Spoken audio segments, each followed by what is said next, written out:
good way to start a conference by framing really what the hell we're doing here. You know, as I've said, that it's not a very formal conference. I just started this conference by asking some of my friends, you know, from Australia, Pasky, with Dena, if they're willing to come to the Philippines to talk about the possibilities of performance curation, because we've been talking about this for a long while. You know, so and we just started PCI, and this is our first major activity. To gather all these scholars and practitioners and researchers and pedagogues together to exchange about what the field, what this emerging field performance curation is about. So it's called Framing a Network, Charting Discourses, the Performance Curators Initiative's Logic, Anxieties in Framing Possibilities. In a very insightful book on sound studies by John Witt, called Sound and Ambient Humanities, he has this to say about emerging fields, and I quote, "What rarely appears in the formation of a field are the political and theoretical stakes of that formation. Unique possibilities of thinking, possibilities that in tracing the limits of the sayable, expose a field in its grammar, its logic, and its rhetoric." Basically, to me, it just means that whenever we think about emerging fields, there is a particular perspective, a particular advocacy, a particular theoretical, a particular philosophical perspective that we put into it. So this paper is the imperative exposition to the logic frame, as well as the anxieties of the conference, as well as the organization that I founded, which initiated this gathering, the PCI, or the Performance Curators Initiative.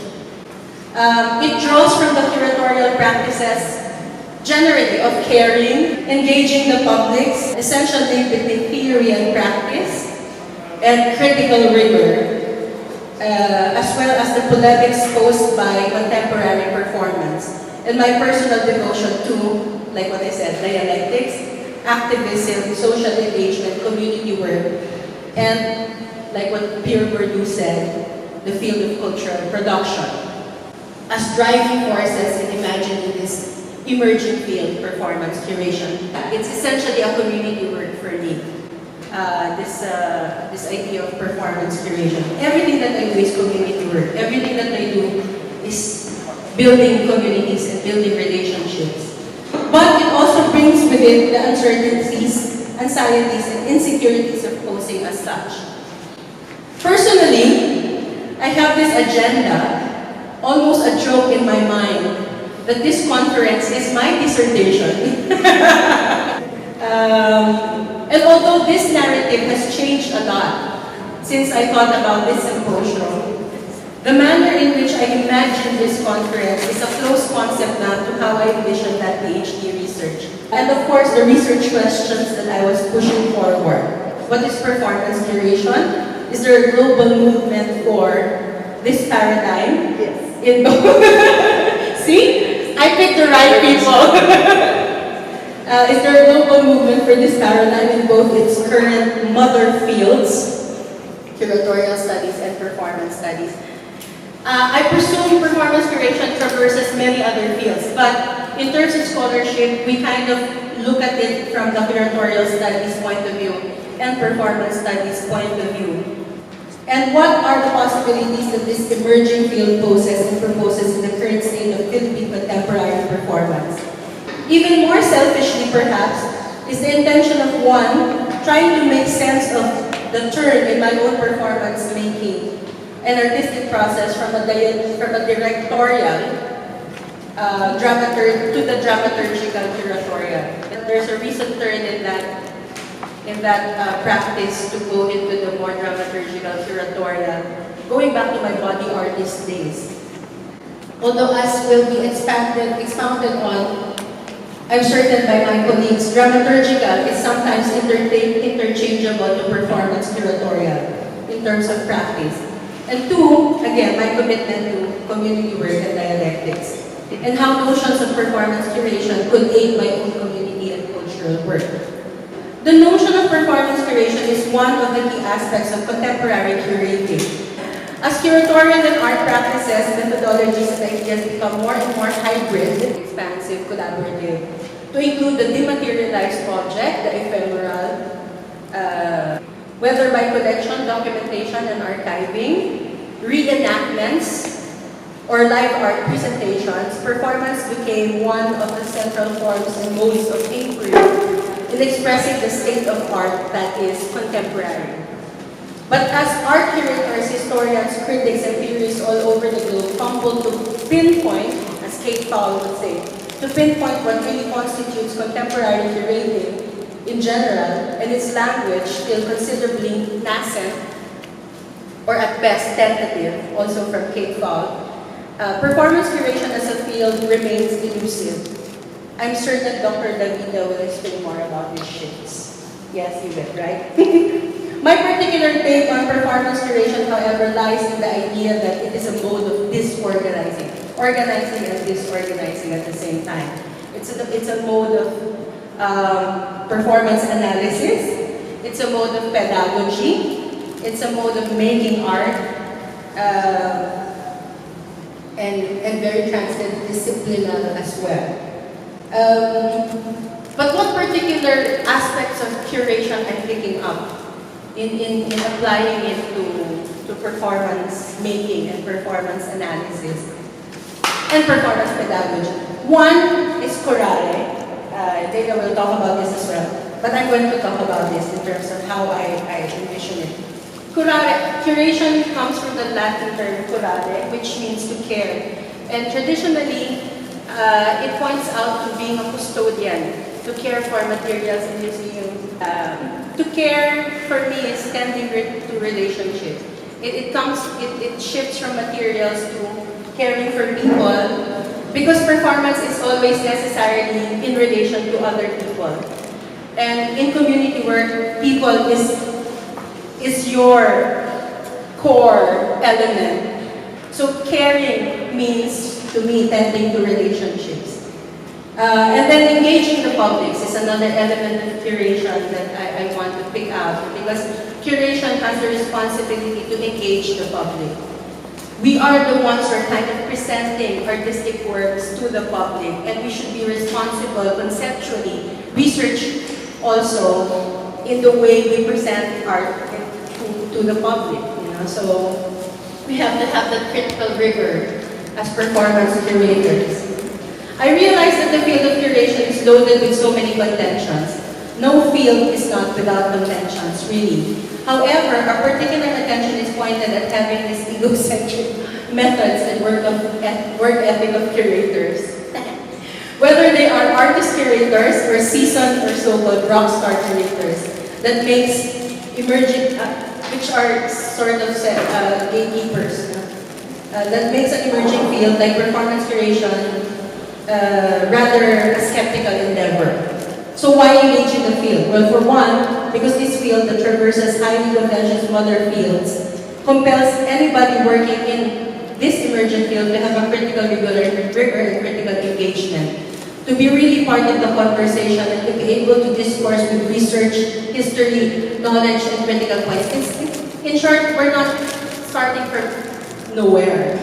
There is already a wealth of knowledge about performance studies and about curation that we have to contend with as performance curators. But as Tom Seller said, any emerging field should be seen as a challenge and a big question to these other fields, like curatorial studies. What does performance curation question about curatorial studies? What does performance curation question about performance studies?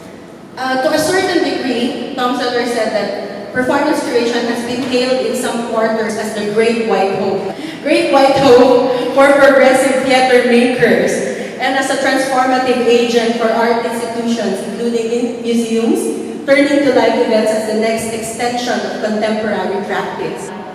Great White Hope, I think, is too much. But this statement would open up questions for us in the contemporary performance field and practice, where to look for new directions in our own practices. Is performance curation a potent concept from which we can think and rethink contemporary performance? Is there a potential for this field to be embedded in community work and essentially pose alternatives to rockstar practices, both in performance studies and curatorial practices? Good thing there's no rockstar community worker. That's an oxymoron. Mother Teresa? Is she a rockstar? There is something, issues, contentions, and or needs that are not being answered by larger and more established fields. I presume that this is why emerging fields are emerging. The exciting thing, but also could easily be the downfall of any emerging field associated with words and ideas, such as envision, imagination, imagining, possibilities, and exploratory, is that being in its embryonic stage could mean all sorts of things, and virtually nothing. It embodies a contemporary approach to sense, practice, and even theory insofar as diversity, flexibility, dynamism, hybridity, entanglements, and even uncertainty. But also points to the very anxiety that churns inside embryos. That is, everything could also be nothing. A performance curatorial vision is fluid, not in the sense of directionless or the necessarily postmodern contention of contemporaneity with present, and nothing more. It is a grounded fluidity that is self-aware of development of ideas, the trajectories and new flows and directions. It is both flexible and grounded, to a certain degree more akin to the absent and the underlying than the materially present. A conversation between and amongst people that we are tending and building really creative relationships with and critical communities with. In the end, I could only hope that from these starting points, we might find intersecting drill points and new trajectories for networking, charting discourses, or maybe even new anxieties. So, thank you. Okay, so a small section of my paper will intersect with a small section of her paper, but it will just emphasize the importance of the ethics of care. So I won't be using citations and references, but I have a bibliography I can offer you that informs my thinking, because I did want to take time for those things. So I've called it the Live Arts Curatorial Turn and Artivist Curation. Is my working well? Yes. I'm deeply privileged to find myself among you in Manila, my maiden voyage to this region, and so to participate in the first International Symposium on Live Arts Curation in your country. My warmest thanks to Roselle and H.O. who extended the invitation and who treated me at once like a colleague and as a visiting dignitary. Thank you. This gathering opens another chapter in a recent international proliferation of symposia, conferences, pedagogical programs, research and writing in the curation of live arts events. And just for a little bit of drama, the literature in the field of live arts curation, I brought it with me to show you. It is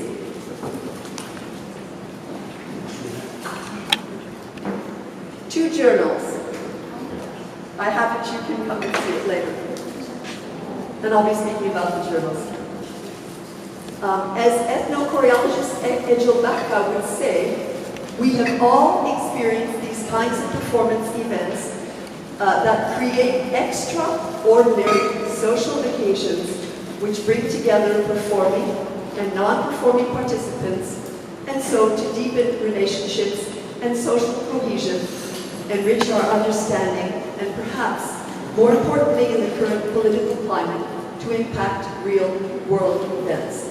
That's an anthropologist's eye view of the performance event. And I'm an ethnochoreologist. I am a dance anthropologist. If I'm here with you today, it is in the aftermath of our Live Arts Curation project in Montreal. It was in 2002, soon after my awakening suddenly one morning to the realization that the métier I've been practicing for 38 years had never matured into a veritable profession. And so Jane Gabriels and I founded the International Community of Performing Arts Curators in Montreal, Canada. Sorry, I'm finding my breath is a little tough. I'm a little congested. It struck me that this practice had been learned by so many of us through trial and error, or as we say, on our feet, and sometimes passed down by mentors, but with almost no supporting literature or pedagogical programs in the past. In other words, we were not yet a profession. Through our nonprofit organization, we've since set up an international symposium in 2004, edited an anthology now with 80 authors about to be published. Last few months of editing happening now. And Roselle has a chapter in our book. And taught the seminal Master's Symposium in the Museum Studies program at the University of Quebec. That was the only place our course found a home. Our next step is to transform our website into a platform for critical discourse. And I'm also in the early stages of laying grounds for, first public announcement, Viva, Journal for Live Arts Curation. This is a pre-announcement to continue enriching the existing body of writing. So in the first part of this paper, I'll elaborate a little on the nature and function of both visual and live arts curation, and finally complete my thoughts by discussing the vitality of artist and community curation and offering innovative case studies of their projects. To set this essay into motion, here's an initial proposition for a clear and simple definition of the subject at hand. So I've been trying for 3 days to write this. Here it goes. By live arts curators, we are referring to those individuals who, guided by a vivid and lucid artistic vision, have the responsibility for creating thematic frameworks, selecting and elucidating the artistic content for festivals, series, and other kinds of contemporary performance events, and which feature the presence of expressive performing bodies. That's all one sentence. Sorry about that. The recent term live arts can be thought of as encompassing all of the performing arts as well as performance art, an art form that arose within the visual arts. And so to ignite our conversation, here are two initial thoughts. So this is my crossover with your paper. The term curator has a heartwarming etymology in the Latin term curare, to take care of. Curators in the earliest museums were seen as caretakers of the material culture of a particular community, society, or nation. Within fine arts museums, they've long been called conservators, who literally took care of art's objects by assuring their restoration, preservation, storage, and exhibition. More lately, since the advent of postmodernism, curators in the contemporary arts have been discussing and writing about an ethics of care. By this, they mean that curating is at its core a matter of caretaking of the arts presenting organization. And then my only reference here was French philosopher Nicolas Bulwagan, who recently popularized the concept of relational art. And my second thought, guiding the curator's every move and thought in both visual and live arts is the crystallization and articulation of a particular curatorial vision. This foundational philosophy is grounded in their worldview, convictions, and values, and nourished by continually expanding knowledge of their local arts community in a global context. Am I speaking too fast? I'm just afraid of the time. It may be forged out of a personal artistic practice and or from studies in live arts histories and grounded in certain critical and cultural theories. I'm stating the obvious, but it's very important. It's the vision, I think, that's at the core. So who is the contemporary arts curator? Curators in the contemporary visual arts are a familiar figure within museums and galleries, where their profession is well-defined and established. Before the creation of specific educational programs in curatorial studies in the 1990s, they were generally educated in art history and criticism, or anthropology, thank you. Their work is defined by the practice of conceiving and mounting thematic exhibitions. That's at the core of the practice, the idea of the exhibition of a group of artists or a collection of work from a single artist. They also write essays in catalogs and explanatory wall panels, and they also develop educational strategies to enrich visitor experiences and for purposes of community outreach. Practically speaking, the daily work life of curators is filled with a variety of tasks, depending on their position in an organization or work as an independent agent. These include in-depth meetings with artists and studio visits, administrators, educators, and communications directors, attendance at arts events, of course, participation in conferences and symposia like this one, and also, time allowing, reading, writing, and speaking about the arts. The vocation of contemporary arts curator, in contrast to their fine arts counterparts, arose partly in response to certain demands of postmodern artworks, which often took forms challenging the old display systems, I love that term, and which initially defied its commercialism. Over the last 50 years, along with museums and universities, they have consolidated their profession by creating educational programs, leading to the creation of dozens of professional seminars, associations, university master's and doctoral level programs around the world. These visual arts curators have published a rich body of writing on their profession, composed of essays, catalog texts, single-authored books, anthologies, and vocational journals that include Manifesta, The Exhibitionist, the Journal of Curatorial Studies, and there's more. Yeah, a lot more. From which they built a field of study and practice that is now generally called Curatorial Studies, or even more expansively, as the program founded by Beatrice von Bismarck in Leipzig is named, Cultures of the Curatorial. I like that term. On the other hand, within the performing arts mediums of dance, music, theater, interdisciplinary and digital arts, new performance practices, and more, curators have been subject to a divergent historical path than their visual arts corollaries. In our world, the idea of the arts-educated and arts-experienced curator is now only beginning to emerge as an official job description for those who call themselves by so many names. My collection of our titles, gleaned from colleagues' business cards, now includes artistic director, programmer, presenter, creative producer, cultural agent, project manager, cultural advisor, and the new one is chief producer. And more.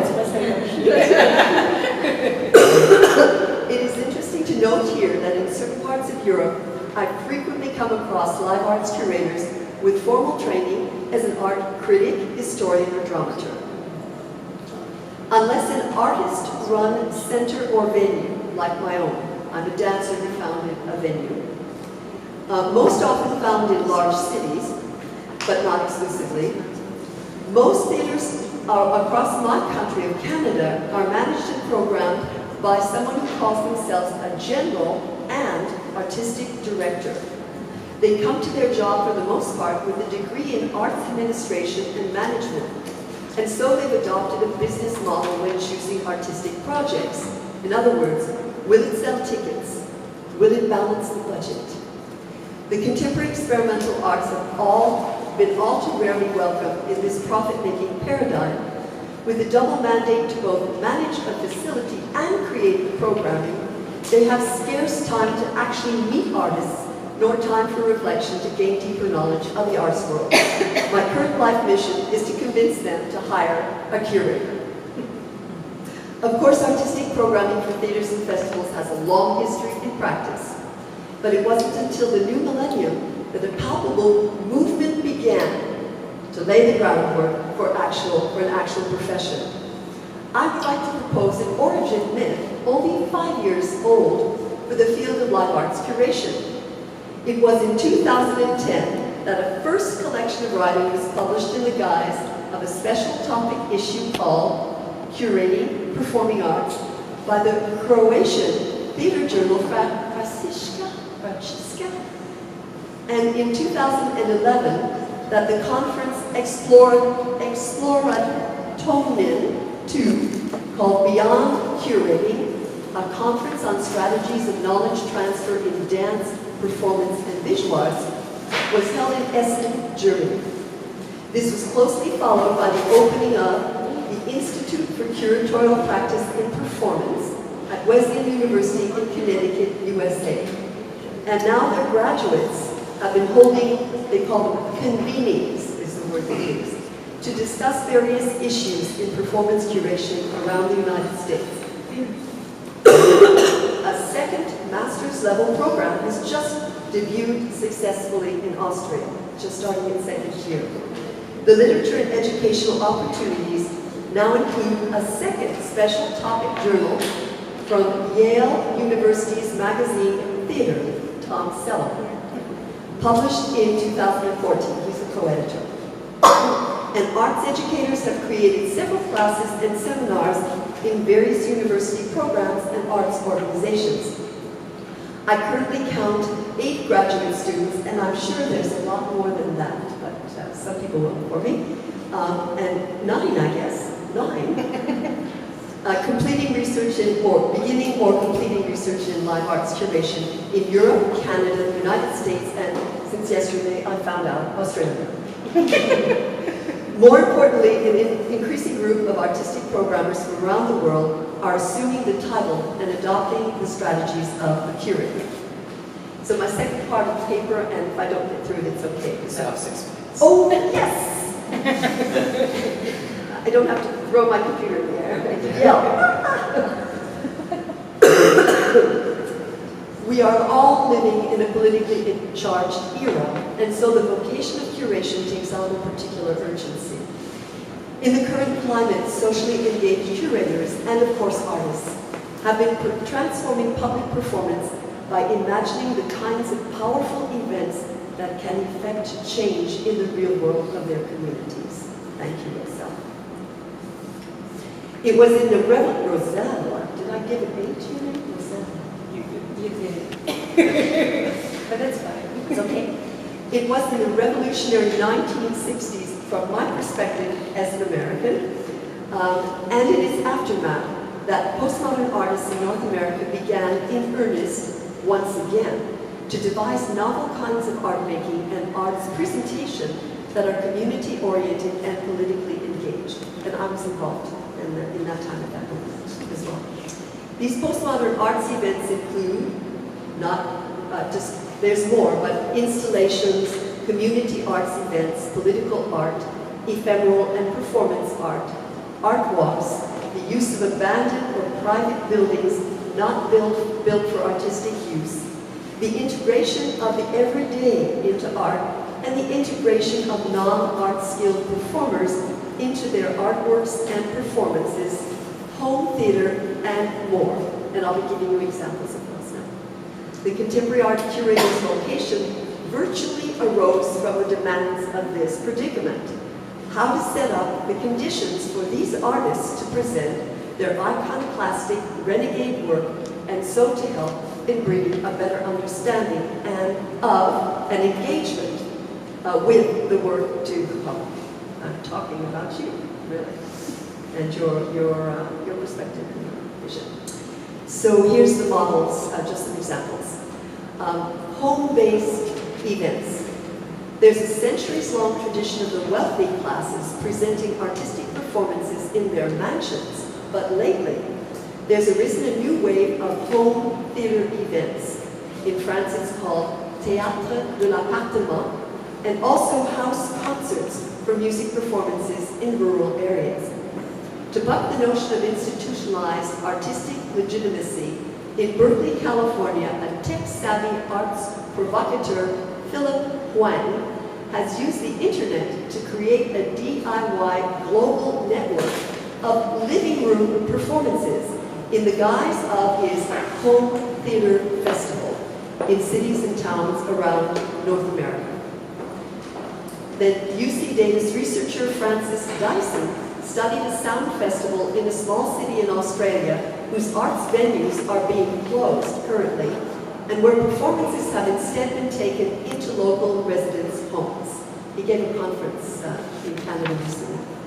Arts curators like Montreal artist curator K.G. Goodman and Henri Bedron are staging performance events for small groups or even for one spectator at a time in their own apartments.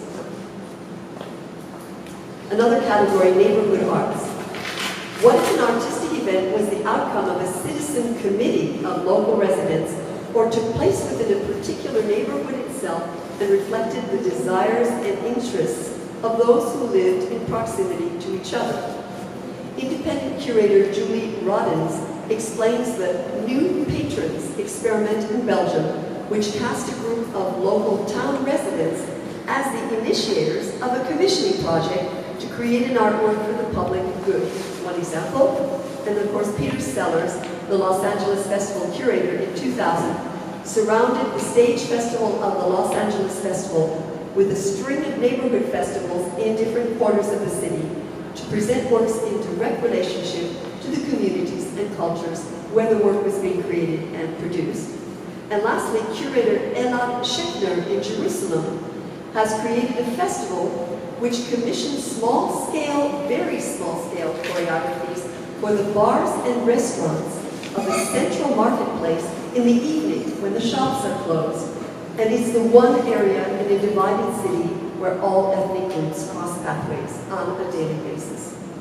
How much time do I have? 1 more minute. So I'll talk about just 2 more.